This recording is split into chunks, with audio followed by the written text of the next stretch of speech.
Hello friends, मैं सी पुनीत जैन आपका स्वागत करता हूं आपके अपने यूट्यूब चैनल पर। दोस्तों, आज की वीडियो में हम सीखने वाले हैं MGT7 फाइल करना। MGT7 और MGT7A दो फॉर्म एनुअल कंप्लायंस से रिलेटेड होते हैं कंपनी के रिगार्डिंग। कंपनी की एनुअल कंप्लायंस के रिगार्डिंग AOC4 ऑलरेडी मैंने अपने चैनल पर अपलोड किया हुआ है। दो फॉर्म ईयरली आपको फाइल करने होते हैं। प्रोसेस पूरा कंप्लीट बताया है। अगर आपको फिर भी कोई प्रॉब्लम आती है तो आप मुझे ईमेल कर सकते हैं, कमेंट बॉक्स में कमेंट कर सकते हैं, आपकी इसमें पूरी हेल्प की जाएगी। चलिए स्टार्ट करते हैं। अब सबसे पहले हमें क्या करना होगा, हमें MCA की ऑफिशियल वेबसाइट से हमें फॉर्म डाउनलोड करना होगा। MCA की ऑफिशियल वेबसाइट है www.mca.gov.in। तो ये आप ध्यान रखिएगा, ये एड्रेस ओरिजिनल आपको वेबसाइट से ही डाउनलोड करने हैं फॉर्म्स, किसी भी फेक वेबसाइट से डाउनलोड नहीं करने हैं। यहाँ पर एक कंफ्यूजन आ रहा था इस बार। पहले MGT7 एक सिंगल फॉर्म हुआ करता था, तो क्या सर ये दोनों फॉर्म फाइल करने हैं MGT7 और 7A? नहीं, आपको AOC4 और MGT7 या 7A, इन दो 7 और 7A में से एक फाइल करना है। AOC4 तो कंपनी के लिए, स्मॉल कंपनीज के लिए उन्होंने सेम रखा है फॉर्म। अब यहाँ पर हम बात करते हैं कि सर हमारी जो कंपनी है उसी कैटेगरी हमें कैसे पता लगेगी। तो आपको कंपनी की कैटेगरी, आपके जो सिन नंबर है उससे आपको पता लग जाएगी। कंपनी की जो डेफिनेशन है, स्मॉल कंपनी या OPC जो प्राइवेट लिमिटेड कंपनी होती है, उसके केस में ही 7A फॉर्म जाएगा। तो आप फॉर्म डाउनलोड करके वहां पर अपना सिन नंबर डालकर भी चेक कर सकते हैं, या फिर आप एक बार डेफिनेशन आप रीड कर लीजिए OPC और स्मॉल कंपनी की, तो वहां से भी आपको कंफर्म हो जाएगा कि आपको कौन सा फॉर्म फाइल करना है। दोनों फॉर्म बिल्कुल सिमिलर है, थोड़ा बहुत माइनर सा डिफरेंस है। तो मैं आपको MGT7A जो कि न्यूली फॉर्म अभी लॉन्च हुआ है, क्योंकि ज्यादातर कंपनी के केस में यही फॉर्म अप्लाइड हो रहा है, आपको यही बता देता हूं। तो इसको आपको डाउनलोड करके सेव एज कर लेना है। सेव एज करने के बाद एक्सट्रैक्ट करते हुए उसको ओपन कर लेना है। तो इस तरह से आपका ये फॉर्म जो है वो ओपन हो जाएगा MGT7A। कंपनी का सिन नंबर यहाँ पर एंटर करते हुए आपको प्रीफिल करना है। सपोज कीजिए हमारी जो कंपनी है, मैं एग्जाम्पल के लिए आपको किसी भी कंपनी का ले लेता हूँ। यहाँ पर हमने इस कंपनी का ये सिन नंबर ले लिया, कॉपी पेस्ट हो जाता है डायरेक्ट। इसको प्रीफिल करते हुए सेव एज कर लेना है। फॉर्म को ध्यान रखिएगा, फॉर्म का डाटा लॉस ना हो जाए, क्योंकि फॉर्म जो है कभी कभी सिस्टम हैंग होने की वजह से जो है फॉर्म ऑटोमेटिकली क्लोज हो जाता है। तो जो आपने डाटा इसमें एंटर किया है वो भी आपका लॉस हो जाता है। तो फॉर्म को जो है आप सेव एज करते हुए टाइमली जो है उसको सेव एज करते हुए चलेंगे तो उसके लिए ज्यादा बेटर रहेगा। फर्स्ट टाइम में आपसे रिक्वायर्ड होगा कि आपको सेव एज कहाँ पे करना है फॉर्म, उसके बाद कंट्रोल एस से आप सेव एज करते रहेंगे तो भी कोई प्रॉब्लम नहीं है। एक चीज का आपको ध्यान रखना है, जो फॉर्म है वो एक्सेस होगा आपके लैपटॉप पर या PC पर, दोनों पर। मोबाइल में एक्सेस नहीं होगा फॉर्म। ये यहाँ पर काफी सारी डिटेल्स है जो कि आपको एंटर करनी है। वन बाय वन मैं सारी चीजें आपको बताते चल रहा हूँ। यहाँ पर पहले पैन नंबर आपको एंटर करना है, फिर उसके बाद कंपनी का नेम। कंपनी का नेम जो ऑटोमेटिकली आएगा, एड्रेस आएगा, ईमेल ID आएगी। तो आपको इस चीज का ध्यान रखना है, अगर आपका कोई रिसेंटली एड्रेस चेंज हुआ है तो आप चाहें तो चेंज कर सकते हैं, ईमेल ID भी चेंज कर सकते हैं। टेलीफोन नंबर नहीं है तो मोबाइल नंबर भी आप इसमें एंटर कर सकते हैं। उसके बाद यहाँ से देखिए, जो मैं आपको बता रहा था कि आपकी जो कंपनी है शेयर कैपिटल है, whether the form is filed for OPC और स्मॉल कंपनी। तो जब आप फॉर्म 7 डाउनलोड कर लेंगे, उसमें आप सिन नंबर डाल के प्रीफिल करेंगे। अगर आपकी कंपनी स्मॉल कंपनी OPC नहीं है तो आप MGT7 नहीं भर पाएंगे, फिर आपको 7A भरना होगा। जैसे मैं सेलेक्ट करता हूँ, इसके अकॉर्डिंग ये जो है फॉर्म ऑटोमेटिकली कंसिडर कर लेगा। आपकी कंपनी का जो सिन नंबर है उसके बेस पे कैटेगरी ऑटोमेटिकली डिसाइड होगी, या फिर आप जो है डेफिनेशन में से रीड करके भी अपनी कंपनी का कैटेगरी को यहाँ पर सेलेक्ट कर सकते हैं। अब हम यहाँ पर बात करें फाइनेंशियल ईयर, तो फाइनेंशियल ईयर हम यहाँ पर 2021 के लिए फॉर्म यहाँ पर फाइल करने जा रहे हैं। इस चीज का आपको ध्यान रखना है, यहाँ पर ध्यान रखना है आपको, अगर आपकी company during the financial year में ही इनकॉर्पोरेट हुई है तो आप जिस दिन वो इनकॉर्पोरेट हुई है उसी दिन की डेट से लेकर यहाँ पर, और 31 ऑफ एंड जो भी मार्च है वहां तक की डेट आप यहाँ पर एंटर करेंगे। ठीक है। फिर उसके बाद जो है नेक्स्ट में आता है कि AGM, वेदर AGM हेल्ड और नोट। तो जैसे कि ये कंसर्न है, कंफर्म्ड है कि आपको हर साल AGM जो है वो AGM करते हुए AGM में जो बुक्स ऑफ अकाउंट्स है उसको आपको शेयर होल्डर से अप्रूव कराना होता है। तो ये मैंडेटरी रिक्वायरमेंट है AGM करना। अगर आपने AGM नहीं किया है तो फिर इसके लिए आपको जो है ROC से परमिशन लेनी होगी। उसका जो है रीजन देना होगा कि AGM क्यों नहीं हुई, और AGM अगर आपको डिले करनी है या फिर उसमें एक्सटेंशन चाहिए तो उसके लिए फॉर्म फाइल करके ROC से परमिशन लेनी होती है। तो हम यहाँ पर एज्यूम कर रहे हैं कि हमारे केस में जो AGM हुई है। OPC के केस में AGM एनुअल जनरल मीटिंग करने की रिक्वायरमेंट नहीं होती है। इसको यस करेंगे। AGM की डेट सपोज कीजिए हम यहाँ पर कोई भी डेट एज्यूम कर लेते हैं, 30 सितंबर में एज्यूम कर लेता हूँ, जनरल केस में 30 सितंबर तक फाइल करना होता है। ड्यू डेट जो है वो फाइनेंशियल ईयर 2020-21 के लिए एक्सटेंड हुई थी, वो 30 नवंबर तक हो गई थी। जनरली केस में जो है 30 नवंबर तक इसको फाइल करना होता है। एक्सटेंशन कोई ग्रांट, अगर आपने एक्सटेंशन लिया तो यस करेंगे, अदरवाइज इसको नो रहने देंगे। बिजनेस एक्टिविटीज में अगर कोई बिजनेस एक्टिविटी नहीं है फिर तो आप इसको 0 कर देंगे। अगर बिजनेस एक्टिविटीज है तो 1 करते हुए यहाँ पर बिजनेस एक्टिविटी सेलेक्ट करनी है आपको। इसमें अलग अलग कैटेगरी दी है, ABCDFGHI, देख लें। तो जैसे आपने ये सेलेक्ट किया तो यहाँ से आपको खुद ही पता लग जाएगा कि एक अंडर में क्या आता है। यहाँ से आप जो है अपने बिजनेस की कैटेगरी सेलेक्ट कर लेंगे। फिर उसके बाद जो है सब कैटेगरी यहाँ पर आपको सेलेक्ट करनी होगी।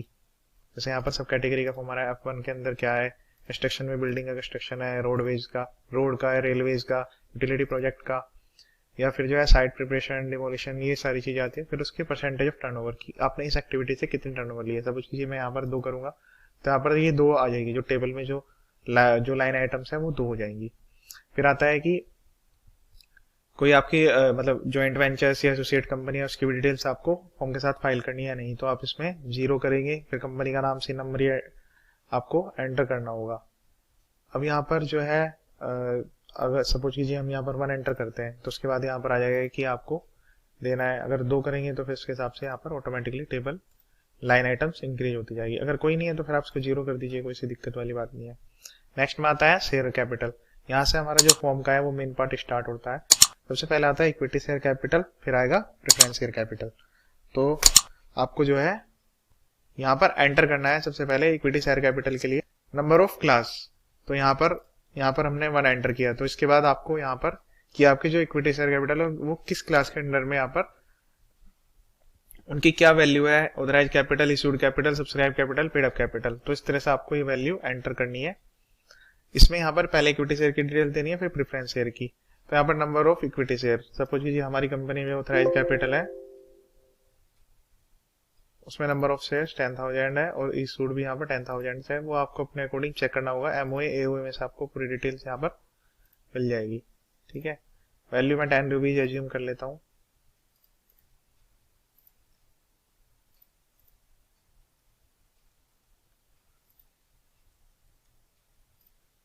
ठीक है, प्रेफरेंस शेयर, अगर आपकी कंपनी में प्रेफरेंस शेयर कैपिटल है या प्रेफरेंस शेयर भी आपने अलॉटमेंट किया हुआ है तो आप इसमें यस मतलब 1 लिखेंगे, अदरवाइज इसको ब्लैंक रहने दीजिए, इसमें 0 लिखने की रिक्वायरमेंट नहीं आती है।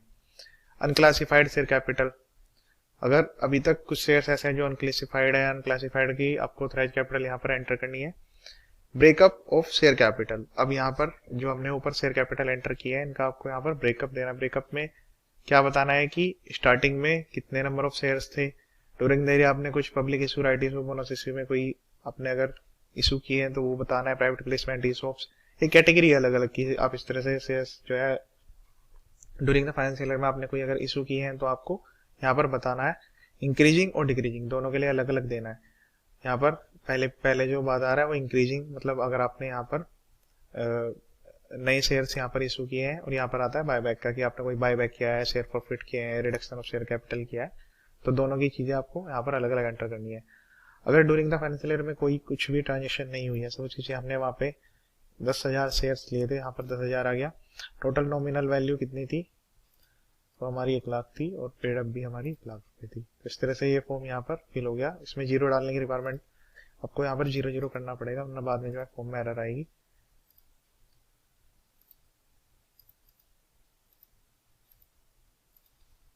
अब यहाँ पर आता है प्रेफरेंस शेयर, तो हमने यहाँ पर प्रेफरेंस नहीं लिए हैं। अगर आपकी कंपनी में प्रेफरेंस शेयर्स ऑलरेडी हैं तो फिर आप जो है प्रेफरेंस शेयर्स को भी यहाँ पर लेकर चलेंगे। अब यहाँ पर नेक्स्ट में डिटेल्स आती है कि आपने ड्यूरिंग द फाइनेंशियल ईयर में कोई अगर ट्रांसफर किया है, कि शेयर्स के ट्रांसफर किए हैं, कि इंटरनल ट्रांसफर हुए हैं किसी भी तरह से। देखिए वहां पर ऊपर पहले लिखा हुआ था इंक्रीजिंग या डिक्रीजिंग में आपने नए शेयर्स के बारे में बात कर रहा था कि जो नए शेयर्स है उनको आपने इशू किया है, उसके अलग अलग कैटेगरी थी, फिर या पुराने शेयर्स को बायबैक किया। यहाँ पर है कि अगर एक शेयर होल्डर से दूसरे शेयर होल्डर्स के बाद यहाँ पर ट्रांसफर की जा रही है, तो अगर कोई ट्रांसफर हुआ है तो उसमें आपको डिटेल्स देनी होगी। ओपीसी के केस में जो है ये अप्लाइड नहीं होती है। ठीक है, shares debenture transfer since closure date of last financial year. ठीक है, तो हम इसको यहाँ पर अभी नील कर देते हैं क्योंकि यहाँ पर अभी ऐसा कुछ नहीं हुआ है इस कंपनी के केस में। अगर आपके केस में ऐसा हुआ है तो आप इसको जो है फिर यस करते हुए इसको डिटेल्स को एंटर करेंगे, ठीक है। और सेपरेट शीट यहाँ पर आपको अटैच करनी होगी एक, उसके अकॉर्डिंग कि किस किस तरह से आपने यहाँ पर ट्रांसफर लिया है। अगर कोई सेपरेट शीट नहीं है, सिंगल फॉर्म में ही आप कवर हो रहा है, तो यहाँ पर जो है किस तरह के शेयर्स ट्रांसफर हुए हैं, तो ये डिटेल्स जो है आपको एंटर करनी होगी। Ledger folio number, transfer name, transferee name, ये डिटेल जो है आपको एंटर करनी होगी। नेक्स्ट में अगले पार्ट में आता है debentures outstanding at the end of financial year. तो अगर कंपनी में किस तरह के डिबेंचर्स हैं जो कि नॉन कन्वर्टेबल है या पार्शियली कन्वर्टेबल है या फुली कन्वर्टेबल है डिबेंचर, उनकी कितनी यूनिट है, उनकी वैल्यू कितनी है, टोटल वैल्यू कितनी है, ये केवल इन्फॉर्मेटिव पार्ट जा रहा है यहाँ पे। स्मॉल कंपनी में जनरली डिबेंचर्स नहीं होते हैं। फिर डिबेंचर्स की डिटेल्स यहाँ पर क्लास, मतलब क्लास ऑफ डिबेंचर की किस क्लास के हैं, इंक्रीज डिक्रीजिंग ऑर्डर जैसे शेयर्स के लिए रिक्वायर्ड था वैसे यहाँ पर सेम दिया गया है। Securities other than shares and debentures, ये कंपनी में जो है सिक्योरिटीज अगर कोई है तो उसमें आपको वैल्यू लेनी है। सपोज कीजिए मैं यहाँ पर 1 एंटर करता हूँ, तो 1 लाइन ऑफ आइटम में आपको डिटेल देनी है, किस टाइप की सिक्योरिटी है, number of security, nominal value, total value, paid up value और टोटल पेड अप वैल्यू कितनी है। हो सकता है ना कि ये कंपनी है जो उसके बाद किसी दूसरी कंपनी के शेयर्स हो, तो उस तरह की डिटेल्स लेनी है, अदरवाइज आप इसको 0 रखेंगे तो कोई इसमें दिक्कत नहीं है। फिर यहाँ पर आता है टर्नओवर का, कि टोटल जो टर्नओवर है कंपनी की वो कितनी है ड्यूरिंग द फाइनेंशियल ईयर। अगर बीच में इनकॉर्पोरेट होते तो जिस पीरियड जहां से लेकर वो इनकॉर्पोरेट हुई है वहां से लेकर एंड ऑफ द डेट यानी कि 31 मार्च तक की यहाँ पर हम बात करेंगे। फिर आता है शेयर होल्डिंग पैटर्न, ये एक इंपॉर्टेंट पार्ट है इस फॉर्म का, ये काफी आपको ध्यान से भरना होता है क्योंकि इसमें हो सकता है कि ड्यूरिंग द फाइनेंशियल ईयर जो भी चेंज हुए हमने ऊपर इनकॉर्पोरेट किए हैं तो वो वाले चेंज भी यहाँ पर आपको साथ के साथ ही कंसिडर करते हुए इसको ध्यान से फिल करना है। अब इसमें आता है कि शेयर होल्डिंग पैटर्न प्रमोटर्स। तो सबसे पहले यहाँ जैसे कि बात कर रहा है प्रमोटर्स के रिगार्डिंग कि जो शेयर होल्डर स्टार्टिंग में थे प्रमोटर्स, वही उनकी डिटेल्स यहाँ पर एंटर करनी है। उसके बाद जो अगर नहीं आए तो उसकी डिटेल्स यहाँ पर नीचे फॉर्म में सेकंड पार्ट में आपको एंटर करनी है, अदर देन प्रमोटर्स, पब्लिक या अदर देन प्रमोटर्स। तो पहले शेयर होल्डिंग पैटर्न में हम देख लेते हैं share holding pattern for promoters. अब यहाँ पर जो है सब कैटेगरी डिवाइड किए, जैसे individual category of share holders कितने हैं। तो स्टार्टिंग में हो सकता है कि आपके जो प्रमोटर्स थे वो इंडिविजुअल रहे हो, कंपनी रही हो, कोई other category government, central government, state governments रही हो, तो सभी के लिए कॉमन फॉर्म है 7A। ऐसा नहीं है कि इसमें काफी वाइड कैटेगरी को यहाँ पर कवर किया गया है। अब इंडिविजुअल में इंडियन, नॉन रेजिडेंट या फॉरेन नेशनल, जो एनआरआई, अदर देन एनआरआई की यहाँ पर बात कर रहे हैं। यहाँ पर एनआरआई इन्होंने 2 कैटेगरी अलग अलग डिवाइड की है। उनके बाद नंबर ऑफ शेयर कितने थे और प्रेफरेंस शेयर इक्विटी का अलग दिया है और इसका प्रेफरेंस शेयर्स का अलग दिया है। तो यहाँ पर नंबर ऑफ शेयर्स हम यहाँ पर, अगर हमारे केस में 10,000 है तो हमने दिया 10,000। तो यहाँ पर 10,000 इसका मतलब 100% शेयर होल्डर हमारे प्रमोटर्स के पास थे इंडियन। बाकी आप अपने अकॉर्डिंग कैटेगरी सेलेक्ट करेंगे, insurance company, bank, financial institutions, ये सभी कंपनी स्पेसिफिक डिटेल्स है। Total number of share holder promoters कितने थे, तो हमारे केस में यहाँ पर 2 है, आप अपने अकॉर्डिंग चेक करेंगे, ये आपको एमसी के डाटा से मिल जाएगा या फिर एमओए कंपनी के 2 लीगल डॉक्यूमेंट होते हैं, वहां से आपको डाटा मिल जाएगा। अब नेक्स्ट में आता है total number of shareholder या shareholding patterns public other than promoters. अब यहाँ पर पब्लिक की बात हो रही है, या जो स्टार्टिंग में प्रमोटर नहीं थे, फिर हो सकता है पिछले कुछ सालों में चेंज हुए हो, तो उनके पास कितना है। अगर आपके केस में कोई चेंजेस हुए हैं या फिर है तो फिर आप उसके अकॉर्डिंग एंटर करेंगे, अदरवाइज इसमें आपको 0 एंटर करना होगा। ये 0 इसलिए भरना जरूरी है कि फॉर्म के अंदर डाटा को फिल करना है, फॉर्म को ये डिटेल्स कंफर्म आपको देनी है कि कोई भी ऐसी ट्रांजेक्शन एग्जीक्यूटेड नहीं है। फिर इसमें यहाँ पर कंप्लीट होने के बाद आएगा total number of share holder other than promoters. तो हमारे केस में यहाँ पर 0 है, आप अपने अकॉर्डिंग इसको चेक करते हुए फिल करेंगे। तो यहाँ तक का जो फॉर्म है, यहाँ तक हमने फाइल कर लिया details of share holding patterns.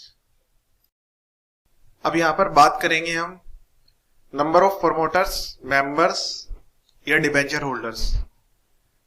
तो यहाँ पर जो है हमको डिटेल्स फाइल करनी है कि स्टार्टिंग में means beginning of the financial year and end of the financial year में क्या चेंजेस आए हैं। यहाँ पर केवल नंबर आपको एंटर करने हैं 1 2 3 4, तो जैसे मिनिमम 2 तो रिक्वायर्ड होते ही हैं। तो अगर इस केस में देखा जाए तो हमारे पास 2 प्रमोटर स्टार्टिंग में थे, 2 ही एंड में थे। तो आप यहाँ पर अपने अकॉर्डिंग यहाँ पर ये आपको चेक करना पड़ेगा। यहाँ पर नंबर्स 3 4 5 6 एक्सेट्रा कुछ भी हो सकते हैं, मेंबर्स अदर देन प्रमोटर्स कितने हैं, डिबेंचर होल्डर्स। तो ये कंपनी स्पेसिफिक डिटेल है, ये आपको अपने अकॉर्डिंग यहाँ पर फिल करनी है। फिर आती है meetings of members, A class of members, board, committee of board of directors. तो उसमें इसका जो सब हेड है उसमें ए बी सी करके अलग अलग पॉइंट्स दिए गए हैं। अगर हम बात करें यहाँ पर तो मेन पॉइंट हमारा 8 है, 8 के अंदर ए। तो ए में यहाँ पर बात कर रहा है कि मेंबर्स की कितनी मीटिंग हुई है। तो ये एक चीज का ध्यान रखिएगा ड्यूरिंग द फाइनेंशियल ईयर, अगर आपकी नई कंपनी है तो आपके ऊपर अप्लाइड नहीं होगा, पर आपकी कंपनी अगर पुरानी है और पिछले सालों से एनुअल फाइलिंग आपकी चलती आ रही है तो उसमें आपको ध्यान रखना है कि हर साल एजीएम होती है, तो एक मीटिंग तो यहाँ पर आएगी आएगी। सपोज कीजिए मैं यहाँ पर लिख लेता हूँ 1 और यहाँ पर हमें मीटिंग का जो टाइम है हम लिख लेते हैं एजीएम। हो सकता है बीच में कोई ईजीएम भी हुई हो, तो वो आपको चेक करनी है कि ड्यूरिंग द ईयर में क्या क्या कंप्लायंस आपने किया, डेट क्या थी उसकी, टोटल कितने मेंबर्स थे, कितने मेंबर्स की अटेंडेंस है और उनकी जो परसेंटेज ऑफ शेयर होल्डिंग है वो यहाँ पर कितनी है। शेयर होल्डिंग के अकॉर्डिंग यहाँ पर आपको डाटा एंटर करना है। फिर आता है बोर्ड मीटिंग। तो ओपीसी के केस में बोर्ड मीटिंग अप्लाइड नहीं होती है। अब यहाँ पर मैं आपको बता दूं कि 120 डेज के अंदर कंपनी में आपको बोर्ड मीटिंग रखनी होती है। तो हम यहाँ पर एक जो डेट है वो एजीएम की डेट रख लेते हैं सिमिलर टू, और उसके अलावा 3 या 4 डेट्स ऐसी रख लेते हैं ताकि उनके जो बीच का गैप हो वो 120 डेज से कम हो जाए। तो ये चीज आप ध्यान रखिएगा। आप इसको 5 to 6 के अकॉर्डिंग रखिएगा कि उसकी मीटिंग की डेट कितनी थी, वहां पर नंबर ऑफ डायरेक्टर्स कितने अवेलेबल थे और उसमें से टोटल कितने थे और टोटल में से कितने उन्होंने यहाँ पर अवेलेबल थे। तो यहाँ पर परसेंटेज ऑफ होल्डिंग ऑटोमेटिकली आ जाएगी। यहाँ पर मैं आपको दिखाता हूँ, जैसे हम यहाँ पर ले लेते हैं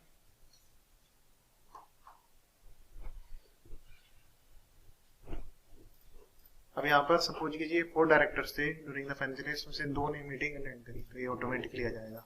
अगर हम यहाँ पर 4 करेंगे तो ये भी डाटा ऑटोमेटिकली यहाँ पर रिफ्लेक्ट होगा। अब नेक्स्ट में आता है अटेंडेंस ऑफ डायरेक्टर्स। डायरेक्टर्स का दिन नंबर यहाँ पर एंटर करना है, नेम, बोर्ड मीटिंग में कितनी बोर्ड मीटिंग थी, किसके लिए वो एंटाइटल्ड थे और कितनी उन्होंने अटेंड की है। कोई अगर आपकी कंपनी में कमेटी बनी हुई है तो फिर कंपनी में कमेटी की डिटेल्स भी आपको एंटर करनी है। और जैसे कि हमने यहाँ पर एजीएम की जो डेट है ऊपर हमने 30 सितंबर 2021 रखी थी, तो क्या ये जो डायरेक्टर्स जिनकी यहाँ पर अटेंडेंस आप डिटेल्स एंटर कर रहे हैं, क्या उन्होंने ये एजीएम में वो अटेंड हुए थे या नहीं हुए थे। तो यस नो या नॉट एप्लीकेबल आप अपने अकॉर्डिंग फिल करेंगे। देखिए यहाँ पर मैंने ऊपर दिन नंबर एंटर नहीं किया तो डिटेल्स नहीं लेगा, जब तक आप दिन नंबर एंटर नहीं करेंगे कोई भी डिटेल्स आगे आप प्रोसीड नहीं कर पाएंगे। अब यहाँ पर नेक्स्ट स्टेप में आता है रेम्यूनरेशन ऑफ डायरेक्टर। तो डायरेक्टर को सैलरी अगर कोई पेड हुई है और कोई ड्यूरिंग द फाइनेंशियल ईयर में दिया है आपने, तो फिर डाटा आप यहाँ पर एंटर करेंगे कितने डायरेक्टर्स को दिया है। यहाँ पर लाइन ऑफ आइटम्स जैसे 3 करा तो 3 की डिटेल्स आ जाएगी, 1 करेंगे तो 1 की डिटेल्स आ जाएगी। इसके अलावा फॉर्म्स के अंडर में ऑटोमेटिकली डाटा आपको यहाँ पर फीड करना है, नेम, डेजिग्नेशन की ग्रोस सैलरी कितनी है, कमीशन कितना पे हुआ है, उनको स्टॉक ऑप्शन कितने दिए गए, कोई अदर अमाउंट और टोटल अमाउंट कितनी वैल्यू, यहाँ पर वैल्यू में आपको एंटर करनी है।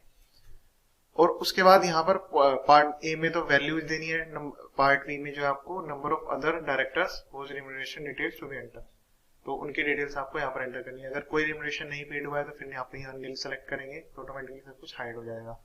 फिर आता है matters related to certification of compliance and disclosures. तो जैसे कि हम ये वाले जो डिस्क्लोजर्स है अपने, ये हम जो डायरेक्टर रिपोर्ट का फॉर्मेट है उसमें हम ये कवर कर लेते हैं, तो हम इसको यस करके चलेंगे। अगर आप इसको नो करेंगे तो आपको ये देना होगा कि कंपनी ने कंप्लायंस रिलेटेड या जो भी डिस्क्लोजर रिलेटेड प्रोविजंस थे वो क्यों कंप्लाइड यहाँ पर नहीं हुए हैं। बात आती है फिर नेक्स्ट में पेनल्टी की। ड्यूरिंग द ईयर अगर कोई पेनल्टी इनिशिएट हुई है आरओसी की तरफ से डायरेक्टर्स पर, ऑफिसर्स पर, या फिर कोई कंपाउंडिंग ऑफेंस की वजह से कोई भी पेनल्टी, पनिशमेंट, वैल्यूज यहाँ पर बात कर रहा है, तो उनकी डिटेल्स, ऑर्डर, वैल्यूज सब चीजें आपको एंटर करनी है। अगर ऐसा कुछ नहीं है तो फिर आप इसको नील पर क्लिक करेंगे। जनरली केस में ऐसा नहीं होता है कि आरओसी की तरफ से अभी भी जनरली नोटिस या पेनल्टी इनिशिएशन नहीं हो रहा है, पर अब धीरे धीरे वो भी आरओसी के अंडर में भी ये चीजें अपडेट हो रही है कि वहां से भी अब जो है नोटिस आने लग जाते हैं। अगर आपकी डिटेल सही तरीके से फाइल नहीं हुई है, कंपनी में फाइलिंग नहीं हो पाई है, तो उसके लिए मेल्स भी आ रही है और हार्ड कॉपी में आपको लेटर्स, नोटिस भी आ रहे हैं। तो आप अपने जो कंप्लायंस है वो टाइमली फाइल करें। फिर इसके बाद यहाँ पर आता है कि कोई भी बोर्ड ऑफ डायरेक्टर जिसके डीएससी से फाइल होगा, मैं चीज आपको कंफर्म कर देता हूँ, यहाँ पर आपको किसी भी सर्टिफाइड प्रोफेशनल के डीएससी की रिक्वायरमेंट नहीं है। यहाँ पर ये जो फॉर्म है ये आप जो है डायरेक्टर के डीएससी के थ्रू ही फाइल करेंगे। फॉर्म 7 MGT 7A में जो है केवल डायरेक्टर के डीएससी के थ्रू ही आपको फाइल करना होता है। तो बोर्ड रेजोल्यूशन में किसी भी रेजोल्यूशन का डेट ले सकते हैं, या फिर एजीएम में अगर आपने किसी भी बोर्ड ऑफ डायरेक्टर को ऑथराइज किया है तो उसकी डिटेल्स यहाँ पर आपको एंटर करनी है। यहाँ कोई भी 1, 2, 3 या फिर रेजोल्यूशन में कॉपी में आप नंबर चेक कर लीजिए, डेट उसमें एंटर करना है, उनका दिन नंबर और यहाँ पर अटैचमेंट के में केवल अटैचमेंट के केस में सीधा सीधा इन्होंने 2-3 चीजें रिक्वायर्ड की है। एक तो लिस्ट ऑफ शेयर होल्डर्स और डिवेंचर होल्डर्स। तो एज ऑन 31 मार्च अगर हम बात करें 2021, क्योंकि हम 2021 के लिए देख रहे हैं, तो टोटल कितने शेयर होल्डर्स थे और कितने डिवेंचर होल्डर्स थे, उनकी लिस्ट यहाँ पर आपको कंपनी के लेटर पर सर्टिफाइड होकर अटैच करनी है। दूसरा, लिस्ट ऑफ डायरेक्टर्स, ये 2 मैंडेटरी रिक्वायरमेंट है। ये वाला डॉक्यूमेंट तो एक्सटेंशन के केस में अप्लाइड होगा। बाकी कोई ऑप्शनल अटैचमेंट आप लगाना चाहते हैं, जैसे एजीएम की कोई रेजोल्यूशन आप अटैच करना चाहते हैं, तो आप यहाँ पर अटैच कर सकते हैं। या फिर ड्यूरिंग द ईयर जो शेयर ट्रांसफर के डॉक्यूमेंट्स हैं, कोई शेयर होल्डर्स में चेंज हुए हैं, वो आप चाहें तो यहाँ पर ऑप्शनल अटैचमेंट्स में यहाँ पर अटैच कर सकते हैं। तो एक कंप्लीट फॉर्म था जो हमने डिस्कस किया है, फॉर्म T7 7 जो फॉर्म है वो भी सिमिलर फॉर्म है, उसमें भी ज्यादा कोई डिटेल्स नहीं है, बस एक ऑप्शन ऊपर सेलेक्ट करना होता है और उसको जो है एक पर्टिकुलर कैटेगरी ऑफ आपकी ऑथराइज्ड कैपिटल से अबव अगर चली जाती है तो उस केस में जो है वहां पर certified professional CS CA CMA इनके पास COP होता है, उससे आपको सर्टिफाई करने की रिक्वायरमेंट आएगी। बट ये फॉर्म जो है generally OC4 MGT7 small company case में डायरेक्टर के डीन के थ्रू ही वेरीफाई कर सकते हैं। इसमें किसी भी तरह से किसी प्रोफेशनल की हेल्प लेने की रिक्वायरमेंट नहीं आती है। अब यहाँ पर फॉर्मेट की बात होती है तो कंपनी के फॉर्मेट्स जो है वो ऑलरेडी आपको मेरे चैनल पर मिल जाएंगी। जैसे डायरेक्टर रिपोर्ट का फॉर्मेट हो गया, बैलेंस शीट का रिपोर्ट का फॉर्मेट हो गया, शेयर होल्डर लिस्ट, या फिर जो भी रिजोल्यूशंस हैं काफी सारे आप मेरे चैनल पर जाकर चेक कर सकते हैं। वहां पे आपको डाउनलोड लिंक मिलेगा, वहां से आप डाउनलोड कर सकते हैं। चैनल को सब्सक्राइब कर लीजिए अगर आपने अभी तक सब्सक्राइब नहीं किया है।